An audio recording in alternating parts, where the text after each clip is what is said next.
साथियों नमस्कार, स्वागत करते हैं आपके अपने YouTube चैनल में। बेसिक शिक्षा विभाग में लगभग 3 लाख पद खाली। सोचिए जरा, बेसिक शिक्षा विभाग में लगभग 3 लाख पद। 3 लाख पद मायने रखते हैं दोस्तों। अगर इन 3 लाख पदों पे भर्ती हो जाए तो समझ लीजिए कितने घरों में, उत्तर प्रदेश के, यूपी के कितने घरों में, लगभग एक घरों के में जो है नौकरियां पहुंच जाएंगी। लेकिन नहीं, कभी नहीं, ऐसा होगा नहीं। अभी तो 69,000 शिक्षक भर्ती खुजी ऑलरेडी जो इतने दिनों से लटकी पड़ी है, ठीक है, जिसका कोई दिशा और दशा ही तय नहीं हो पा रही क्या कुछ होना है।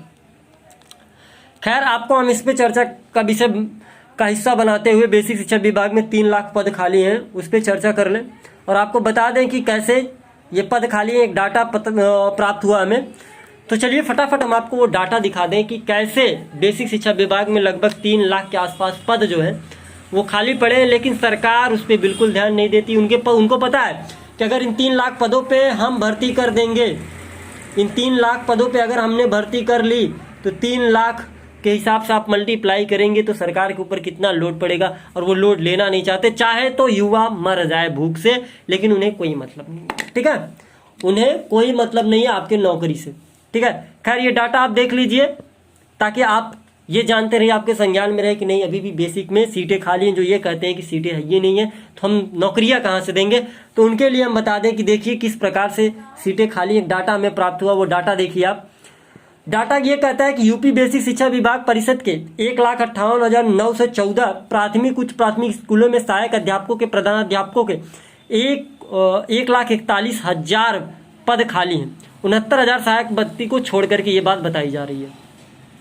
अब नीचे डाटा ये कहता है कि यूपी बेसिक शिक्षा परिषद में, ये तो वही चीज है, परिषदीय शिक्षकों के अंतर जनपदीय तबादले के आंकड़ों का पता चलता है कि ये पद 69,000 सहायक अध्यापक भर्ती को छोड़ करके, ये जिसमें 69,000 शिक्षक पद को जोड़ा जाए तो खाली पदों की संख्या लगभग 2,10,000 केवल प्राथमिक में है, ठीक है। अब बाल अधिकार अधिनियम 2009 जो कहता है उसके अनुसार देखा जाए तो 1,13,289, कितना ये आंकड़ा देखिए, 1,13,289 परिषदीय प्राथमिक विद्यालयों में सहायक अध्यापक और प्रधानाध्यापक के 1,60,553 पदों पे भर्ती होनी चाहिए। और जो उच्च सहायक अध्यापक, जो उच्च प्राथमिक स्तर है, उसमें जो है लगभग ये डाटा देख रहे हैं आप, 50,088 पद के आसपास पदें जो है खाली पड़ी हैं। लेकिन इस पे किसी को कोई संज्ञान नहीं है, भर्ती करनी नहीं है, और भर्ती अगर आए भी तो उसे कोर्ट में ऐसे लटका के रखना, हमें ऑर्डर नहीं देना है, किसी मामले को सुलझाना नहीं है, सबको उसी में फंसा के रखना है और लोगों को 2-2 साल रोजगार नहीं देना है, ठीक है। और इसका दोषारोपण किसी और के ऊपर मढ़ा जाता है। आगे चलेंगे, उच्च प्राथमिक स्कूलों में सीधे भर्ती पर रोक, तो यहां से एक डाटा आपको निकलता है। तो देखिए, उच्च प्राथमिक स्तर में टीचरों को भरा नहीं जाता। अब केवल विज्ञान और गणित के ये जो पद भरे गए 29,334, ये भी कोर्ट में विचाराधीन है। इसके अलावा फिर से कोई पद नहीं भरे गए, सब पे जो है प्रमोशन के जरिए जो है भर्ती कराने के लिए आदेश दिया गया। अब इसके बाद प्राथमिक स्कूलों में अनुमान्य पदों के अधिक प्रधानाध्यापक 1,13,289 परिषदीय प्राथमिक विद्यालय में अनुमान पदों की तुलना में दोगुनी से अधिक प्रधानाध्यापक। आरटीआई मानक के अनुसार प्राथमिक स्कूलों में 150 से अधिक बच्चे होने पर ही प्रधानाध्यापकों की नियुक्ति होनी चाहिए।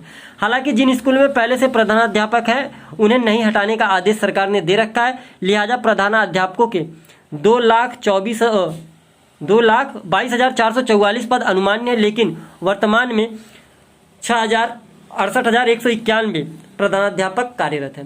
तो ये जो है एक डाटा जो है आपको दिया जा रहा है, जिसमें ये अनुमान लगाया जा रहा है कि लगभग इतने पद जो है खाली हैं। तो 3 लाख पदों का खाली होना बड़ी बात है।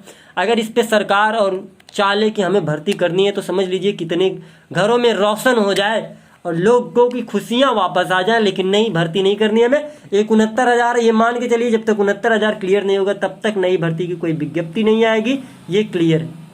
और माननीय शिक्षा मंत्री जी और माननीय सरकार द्वारा ये आदेश है कि जब तक 69,000 क्लियर नहीं होगा तब तक नहीं होगा। और हमारे नेतागढ़ ये हमेशा कहते रहते हैं कि भर्तियां बच्चे फंसाते हैं, तो बच्चे भी यही सोचते हैं कि भर्तियां बच्चे फंसाते हैं। लेकिन जब आपके रूल्स मानक सही होंगे, चीजें सही होंगी, तो जाहिर सी बात है आपकी कोई भी भर्ती कोर्ट में नहीं लटकेगी। आपके पास उच्च स्तरीय बड़े बड़े अधिकारी बैठे हैं, आप उनके साथ ऐसा डील करिए, ऐसे नियम कानून बनाइए ताकि आपकी भर्ती फंसने लायक रहे ही ना। तो बच्चे कितना जाएंगे कोर्ट? कोई कोर्ट नहीं जाएगा। आप पारदर्शिता रखिए सामने, आपकी कोई भी भर्तियां नहीं फंसेंगी। चैलेंज करता है, कोई बच्चा नहीं जाएगा कोर्ट। आप पारदर्शिता और नियम और कानून के तहत जो है भर्तियां करिए, एक भी बच्चा कोई नहीं जाएगा कोर्ट। दोस्तों मिलते हैं फिर से किसी नेक्स्ट वीडियो में, तब तक के लिए आप सभी साथियों का बहुत बहुत धन्यवाद।